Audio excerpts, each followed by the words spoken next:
मुझे मेला देखने जाना था, तो मम्मी जब तक तैयार हो रही थी तब तक मैंने सोचा कि टैबलेट में कुछ कार्टून देख लूं जिससे मेरा मनोरंजन हो जाए। और उसके बाद मुझे भूख लगाई थी, तो फिर मैंने दूध पीना शुरू कर दिया था, क्योंकि मैं अपने हाथों से दूध पीने लगी थी।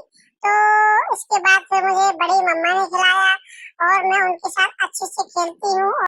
इसके बाद मुझे मंदिर में कुछ लोग मिल गए थे, तो उन्होंने मुझे खिलाया, क्योंकि मैं सबके साथ खेलती हूँ तो मुझे अच्छा लगता है। फिर मुझे बड़ी दीदी मेला घुमाने के लिए ले गई और मैंने मेले में बहुत कुछ देखा।